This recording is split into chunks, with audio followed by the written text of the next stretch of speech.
Hello everyone, आप सभी का स्वागत है हमारे YouTube channel online study class में। आज की इस वीडियो में हम देखेंगे मॉडल पेपर जो कि है छत्तीसगढ़ वार्ड बॉय और वार्ड आया भर्ती 2025 के लिए। इसमें हम लोग करंट अफेयर से मोस्ट इम्पॉर्टेंट एमसीक्यू देखेंगे। ये वीडियो बहुत ही इंपॉर्टेंट होने वाला है, तो वीडियो को लास्ट तक ज़रूर देखें। यदि आप हमारे चैनल पर न्यू हैं तो चैनल को सब्सक्राइब करके बेल आइकन प्रेस करें ताकि आपको इस प्रकार के इम्पॉर्टेंट वीडियो सबसे पहले मिल सके। Chhattisgarh current affairs MCQ question number 1 है, बस्तर ओलंपिक को राष्ट्रीय स्तर पर किस रूप में मान्यता दी गई? क्या बोला गया है? बस्तर ओलंपिक को राष्ट्रीय स्तर पर किस रूप में मान्यता दी गई? ए है खेलो इंडिया राष्ट्र खेल, खेलो इंडिया ट्राइबल गेम्स, राष्ट्रीय आदिवासी खेल महोत्सव, छत्तीसगढ़ पारंपरिक खेल। राइट आंसर है ऑप्शन नंबर बी, खेलो India tribal games. Question number 2 है, खेलो इंडिया योजना का विस्तार किस वित्तीय वर्ष तक किया गया है? 2023-24, 24-25, 25-26 या फिर 26-27? किस वर्ष तक किया गया है? 2025-26 तक। क्वेश्चन नंबर 3 है, खेलो इंडिया योजना के लिए वर्ष 2025-26 तक के लिए कितना वित्तीय परिव्यय निर्धारित किया गया है? कितना किया गया है?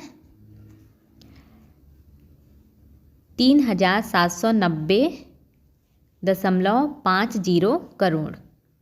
इतने करोड़ का वित्तीय परिव्यय निर्धारित किया गया है खेलो इंडिया योजना 2025-26 तक के लिए।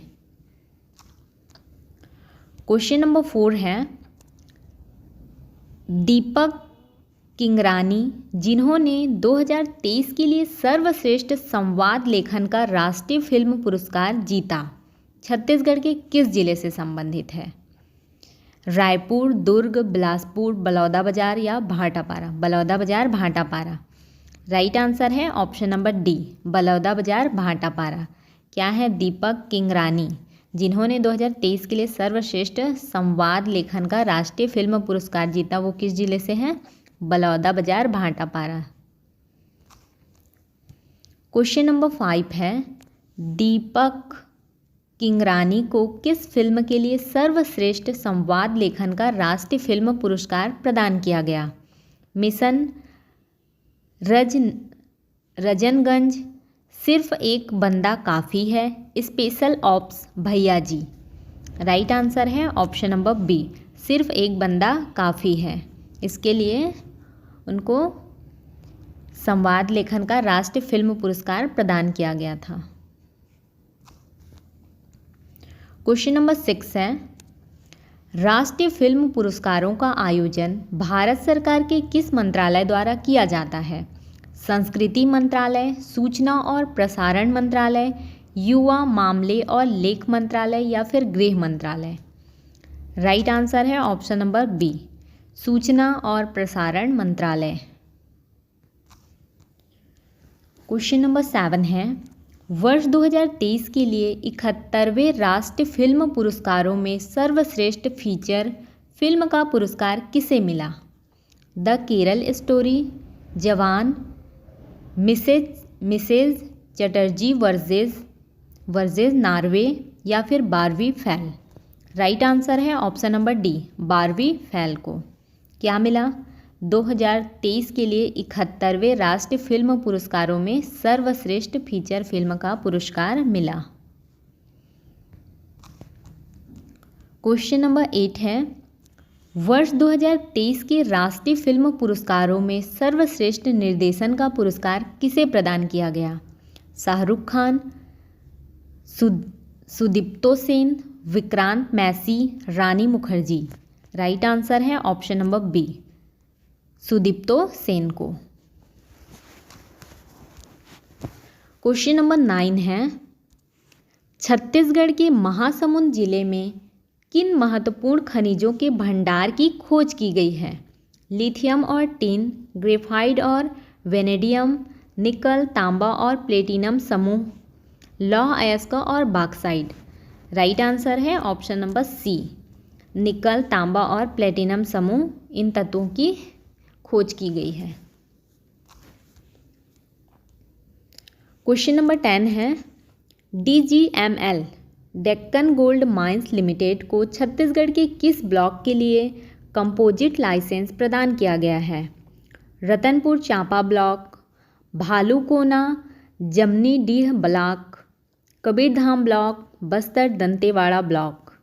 राइट आंसर है option number B, Bhalukona Jamnidih block के लिए कंपोजिट लाइसेंस प्रदान किया गया है। इसका PDF आपको हमारे टेलीग्राम चैनल पे मिल जाएगा। क्वेश्चन नंबर 11 है, खनिज अन्वेषण में G4 स्तरीय अन्वेषण किस संस्थान द्वारा किया गया था जिसने निकल, क्रोमियम और PGE के संकेतों की पहचान की? खान ब्यूरो, IBM, भारतीय भूवैज्ञानिक सर्वेक्षण GSI, छत्तीसगढ़ भूविज्ञान एवं खनिज निदेशालय DGM, Deccan gold mines limited DGML। क्या है इसका राइट आंसर? राइट आंसर है ऑप्शन नंबर बी, भारतीय भूवैज्ञानिक सर्वेक्षण GSI। क्वेश्चन नंबर 12 है, प्लेटिनम समूह तत्वों PGES में कुल कितने धातु शामिल हैं? 4, 5, 6 या फिर 7? कितने धातु शामिल हैं? 6 धातु शामिल हैं। प्लेटिनम समूह तत्वों में कुल 6 धातु शामिल हैं। क्वेश्चन नंबर 13 है, PGES के समूह में निम्नलिखित में से कौन सा तत्व शामिल नहीं है? Platinum, palladium, iridium, nickel. Right answer है option number D, nickel. Question number 14 है, PGE का उपयोग मुख्य रूप से किसमें होता है? स्टेनलेस स्टील निर्माण, विद्युत और संरचना, उत्प्रेरक, कन्वर्ज, प्रदूषण नियंत्रण और इलेक्ट्रॉनिक्स, केवल उच्च शक्ति मिश्र धातु। राइट आंसर है ऑप्शन नंबर सी, उत्प्रेरक, कन्वर्जेंस, प्रदूषण नियंत्रण और इलेक्ट्रॉनिक्स के रूप में इसका उपयोग होता है। क्वेश्चन नंबर 15 है, छत्तीसगढ़ महतारी वंदन योजना का शुभारंभ कब किया गया था? जनवरी 2024, मार्च 2024, अगस्त 2025, नवंबर 2023। कब किया गया था इसका शुभारंभ? मार्च 2024 में। क्वेश्चन नंबर 16 है, छत्तीसगढ़ महतारी वंदन योजना के तहत पात्र महिलाओं को DBT के माध्यम से प्रति माह कितनी राशि प्राप्त होती है? 500, 1000, 1500, 2000। कितनी राशि प्राप्त होती है? 1000 रुपये, 1000। क्वेश्चन नंबर 17 है, महतारी वंदन योजना के लिए विवाहित महिलाओं की न्यूनतम आयु कितनी होनी चाहिए? 18 वर्ष, 21 वर्ष, 25 वर्ष, 30 वर्ष। कितनी होनी चाहिए न्यूनतम आयु? 21 वर्ष।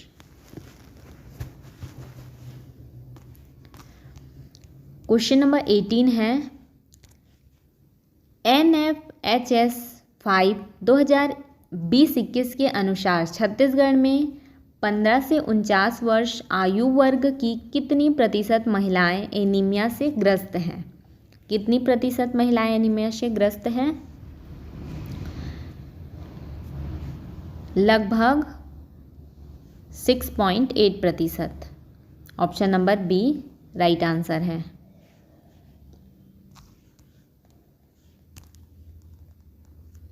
क्वेश्चन नंबर 19 है, छत्तीसगढ़ में विश्व जैव ईंधन दिवस 10 अगस्त 2024 को किस जिले के गोरही गांव में मनाया गया? रायपुर, बिलासपुर, दुर्ग, महासमुंद। राइट आंसर है ऑप्शन नंबर सी, दुर्ग। दुर्ग जिले के गोरही गांव में मनाया गया 10 अगस्त 2024 को विश्व जैव ईंधन दिवस। क्वेश्चन नंबर 20 है, विश्व जैव ईंधन दिवस किस घटना की याद में मनाया जाता है? भारत में जैव ईंधन नीति की शुरुआत, रुडोल्फ डीजल द्वारा मूंगफली के तेल पर इंजन का सफल संचालन, ब्राज़ील में पहला जैव ईंधन संयंत्र स्थापित होना, हरित ऊर्जा पर पेरिस समझौता। राइट आंसर है option number B, Rudolf Diesel द्वारा मूंगफली के तेल पर इंजन का सफल संचालन। इस घटना की याद में विश्व जैव ईंधन दिवस मनाया जाता है।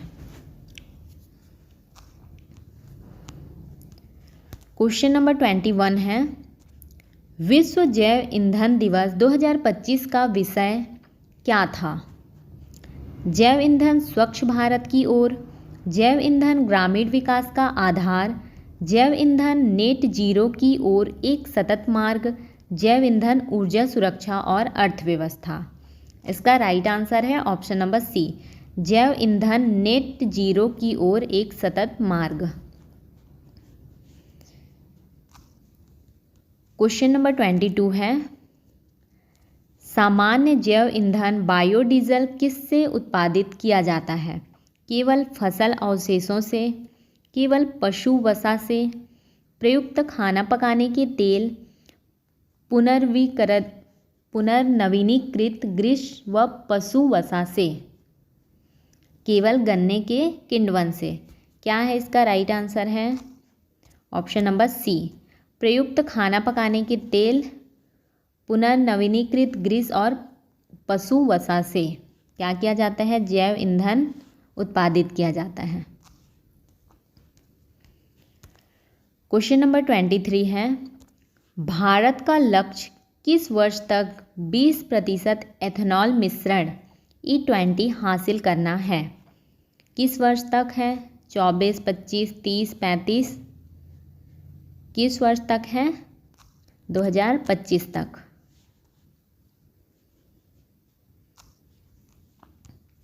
नेक्स्ट क्वेश्चन नंबर 24 है, भारत में पहली 2G एथेनॉल परियोजना का उद्घाटन वर्ष 2022 में कहाँ किया गया था?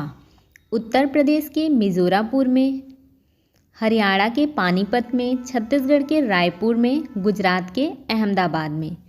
इसका राइट आंसर है ऑप्शन नंबर बी, हरियाणा के पानीपत में। भारत में पहली 2G एथेनॉल परियोजना का उद्घाटन 2022 में कहाँ किया गया था? हरियाणा के पानीपत में। क्वेश्चन नंबर 25 है, 2G एथेनॉल किस प्रकार के स्रोतों से उत्पादित होता है? केवल खाद्य फसलों से, केवल चीनी से, कृषि अवशेषों और अपशिष्ट जैसे गैर खाद्य स्रोतों से, केवल एथिलीन हाइड्रेशन से। क्या है इसका right answer? Option number C, कृषि अवशेषों और अपशिष्ट जैसे गैर खाद्य स्रोतों से।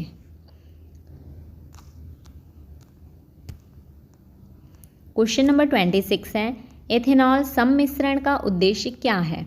केवल किसानों की आय बढ़ाना, पेट्रोल की लागत को बढ़ाना, वाहनों के परिचालन में जीवाश्म ईंधन की खपत कम करना, केवल जल की आवश्यकता को कम करना। राइट आंसर है ऑप्शन नंबर सी, वाहनों के परिचालन में जीवाश्म ईंधन की खपत कम करना। एथेनॉल सम्मिश्रण का उद्देश्य क्या है? वाहनों के परिचालन में जीवाश्म ईंधन की खपत को कम करना। क्वेश्चन नंबर 27 है, छत्तीसगढ़ का गठन किस वर्ष और किस राज्य से अलग होकर हुआ था? इसका गठन किस वर्ष हुआ था छत्तीसगढ़ का? 2000 में, सन 2000। और किस राज्य से अलग होकर हुआ था? उड़ीसा।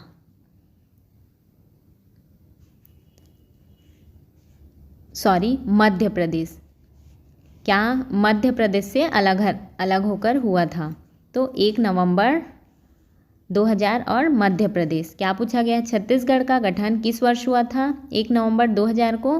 और किस राज्य से अलग होकर हुआ था? मध्य प्रदेश से। इसका राइट आंसर है option number C. Question number 28 है, छत्तीसगढ़ की राजधानी क्या है और इसके आधुनिक स्मार्ट शहर के रूप में किसे विकसित किया जा रहा है? राजधानी बिलासपुर स्मार्ट शहर कोरबा, राजधानी रायपुर स्मार्ट शहर नया रायपुर अटल नगर, राजधानी दुर्ग स्मार्ट शहर भिलाई, राजधानी जगदलपुर स्मार्ट शहर राजनांदगांव। क्या है इसका राइट आंसर? राजधानी रायपुर स्मार्ट शहर नया रायपुर अटल नगर।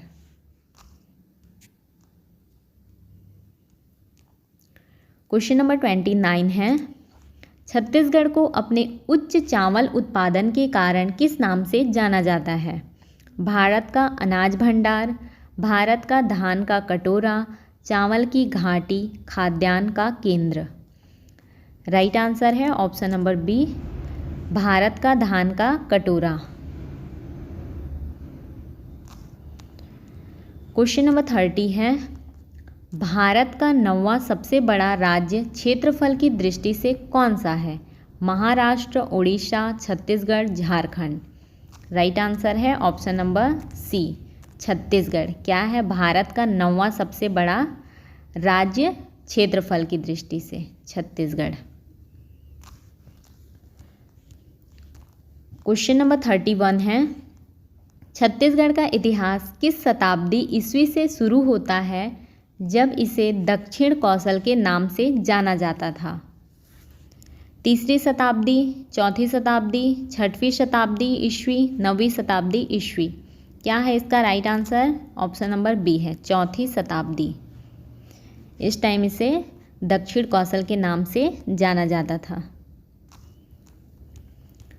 क्वेश्चन नंबर 32 है, किस वंश ने 9वीं से 18वीं शताब्दी तक छत्तीसगढ़ क्षेत्र पर शासन किया जिसकी राजधानी रतनपुर थी?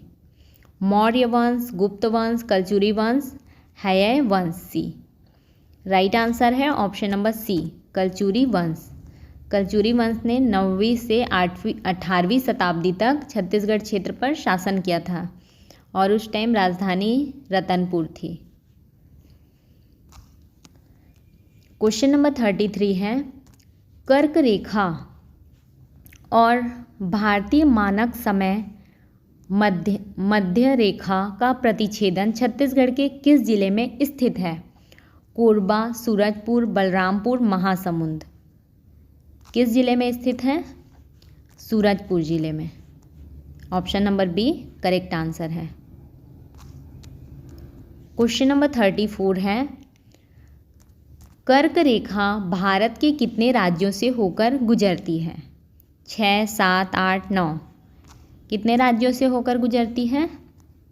8 राज्यों से। क्वेश्चन नंबर 35 है, निम्नलिखित में से कौन सा पारंपरिक जनजातीय खेल खेलो इंडिया योजना के ग्रामीण और पारंपरिक जनजातीय खेलों को बढ़ावा देने घटक के अंतर्गत आता है? Cricket, football, Kalari payattu, badminton. Right answer है option number C, Kalari payattu. Question number 36 है, फिट इंडिया मूवमेंट और स्कूली बच्चों के लिए राष्ट्रीय शारीरिक दक्षता अभियान किस योजना के प्रमुख घटक हैं?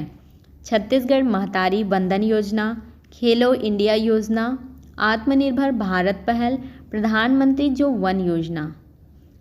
राइट आंसर है ऑप्शन नंबर बी, खेलो इंडिया योजना। नेक्स्ट क्वेश्चन नंबर 37 है, दीपक किंगरानी की लिखी गई पहली फिल्म कौन सी थी? सिर्फ एक बंदा काफ़ी है और स्पेशल ऑप्स, मिशन रजनगंज और भैयाजी, वार छोड़ना यार और पागलपंती, बारहवीं फेल और the Kerala story. Right answer है ऑप्शन नंबर सी, वार छोड़ना यार और पागलपंथी। ये क्या है? दीपक किंगरानी की लिखी गई पहली फिल्में। क्वेश्चन नंबर 38 है, वर्ष 2023 के राष्ट्रीय फिल्म पुरस्कारों में सर्वश्रेष्ठ अभिनेता का पुरस्कार किन्हें मिला? शाहरुख खान, जवान, ये क्या है मूवी, विक्रांत मैसी, 12वीं फेल, केवल शाहरुख खान और विक्रांत मैसी। राइट आंसर है option number D, Shahrukh Khan और विक्रांत मैसी दोनों को क्या मिला? 2023 राष्ट्रीय फिल्म पुरस्कारों में सर्वश्रेष्ठ अभिनेता का पुरस्कार मिला। क्वेश्चन नंबर 39 है, भूभौतिकी सर्वेक्षणों से महासमुंद जिले के खनिज क्षेत्र में कितनी गहराई तक सल्फाइड खनिज की उपस्थिति का पता चला है? 100 metre, 300 metre, 500 metre, 700 metre. Right answer है option number B, 300 metre. Question number 40 है, महत्वपूर्ण खनिजों की खोज भारत की किस पहल को विशेष रूप से आगे बढ़ाने का समर्थन करती है? Digital India, make in India, आत्मनिर्भर भारत पहल, स्वच्छ भारत अभियान। राइट आंसर है ऑप्शन नंबर सी, आत्मनिर्भर भारत पहल। क्या बोला गया है? महत्वपूर्ण खनिजों की खोज भारत की किस पहल को विशेष रूप से आगे बढ़ाने का समर्थन करती है? तो आत्मनिर्भर भारत पहल। क्वेश्चन नंबर 41 है, छत्तीसगढ़ सरकार द्वारा अब तक कितने महत्वपूर्ण खनिज खंडों सफलतापूर्वक नीलामी की जा चुकी है? महत्वपूर्ण खनिज खंडों की सफलतापूर्वक नीलामी की जा चुकी है। 25, 40, 51 या फिर 65? कितनी? 51 खनिज खंडों की सफलतापूर्वक नीलामी की जा चुकी है। क्वेश्चन नंबर 42 है, छत्तीसगढ़ में महत्वपूर्ण खनिजों के अन्वेषण को सुव्यवस्थित करने के लिए किस प्रकोष्ठ की स्थापना की गई है? भूवैज्ञानिक अन्वेषण प्रकोष्ठ, खनिज नीलामी प्रकोष्ठ, महत्वपूर्ण खनिज प्रकोष्ठ, सतत विकास प्रकोष्ठ। राइट आंसर है ऑप्शन नंबर सी, महत्वपूर्ण खनिज सेल। क्वेश्चन नंबर 43 है, NICUPGE भंडार वैश्विक स्तर पर किस प्रकार के क्षेत्रों के लिए अनिवार्य है? कृषि क्षेत्र, उच्च प्रौद्योगिकी क्षेत्र, कपड़ा उद्योग, खाद्य प्रसंस्करण उद्योग। राइट आंसर है ऑप्शन नंबर बी, उच्च प्रौद्योगिकी क्षेत्र। क्वेश्चन नंबर 44 है, NFHS 5 2020-21 के अनुसार छत्तीसगढ़ में 15 से 49 वर्ष आयु वर्ग की कितनी प्रतिशत महिलाएं सामान्य से कम BMI वाली हैं? तो इसका राइट आंसर है ऑप्शन नंबर बी, 23.1% महिलाएं क्या हैं? सामान्य से कम हैं। क्वेश्चन नंबर 45 है, एथेनॉल का सामान्य मिश्रण पेट्रोल के साथ कितना होता है? एथेनॉल का सामान्य मिश्रण पेट्रोल के साथ कितना होता है? E10% एथेनॉल होता है। कितना होता है? पेट्रोल के साथ मिश्रण करते हैं तो उसमें 10% एथेनॉल होता है। ऑप्शन नंबर बी इसका करेक्ट आंसर है। क्वेश्चन नंबर 46 है, जैव ईंधन के संबंध में एथेनॉल किससे तैयार किया जाता है? केवल पशु अपशिष्ट, प्रयुक्त खाना पकाने के तेल, मक्का एवं गन्ने जैसे फसल अवशेषों के किण्वन से, केवल समुद्री शैवाल से। राइट आंसर है ऑप्शन नंबर सी, मक्का एवं गन्ने जैसे फसल के अवशेषों के किण्वन से क्या होता है? एथेनॉल तैयार किया जाता है। क्वेश्चन नंबर 47 है, जैव ईंधन भारत की ऊर्जा सुरक्षा को क्यों बढ़ा सकता है? क्योंकि भारत केवल 10% तेल आयात करता है, क्योंकि यह तेल आयात को 85% से अधिक कम कर सकता है, क्योंकि भारत 85% से अधिक तेल आयातित करता है। ये सही आंसर है, क्योंकि यह केवल जीवाश्म ईंधन से बनता है। तो इसका राइट आंसर हो जाएगा ऑप्शन नंबर सी, क्योंकि भारत 85% से अधिक तेल आयातित करता है। क्वेश्चन नंबर 48 है, प्रधानमंत्री जो वन योजना किस लिए शुरू की गई थी? पारंपरिक खेलों को बढ़ावा देने के लिए, महिलाओं को आर्थिक सहायता देने के लिए, 2G एथेनॉल परियोजनाओं को बढ़ाने के लिए, महत्वपूर्ण खनिजों के अन्वेषण के लिए। राइट आंसर है option number C, 2G ethanol परियोजना को बढ़ावा देने के लिए क्या किया गया था? प्रधानमंत्री जो वन योजना शुरू की गई थी। क्वेश्चन नंबर 49 है, भारत की मानक मध्य रेखा छत्तीसगढ़ के किन जिलों से होकर गुजरती है? किन जिलों से होकर गुजरती है? सूरजपुर, कोरबा, जांजगीर चांपा और बलौदाबाजार, इन जिलों से होकर गुजरती है। क्वेश्चन नंबर 50 है, कर्क रेखा छत्तीसगढ़ के किन जिलों से होकर गुजरती है? कर्क रेखा कहाँ से गुजरती है? कोरिया, सूरजपुर, बलरामपुर और मनेंद्रगढ़, चिरमिरी, भरतपुर, इन जिलों से होकर गुजरती है कर्क रेखा। इसका PDF आपको हमारे टेलीग्राम चैनल पे मिल जाएगा। यदि आपको हमारी यह वीडियो अच्छी लगी हो तो वीडियो को लाइक करें, अपने दोस्तों के साथ शेयर करें और चैनल को सब्सक्राइब करें।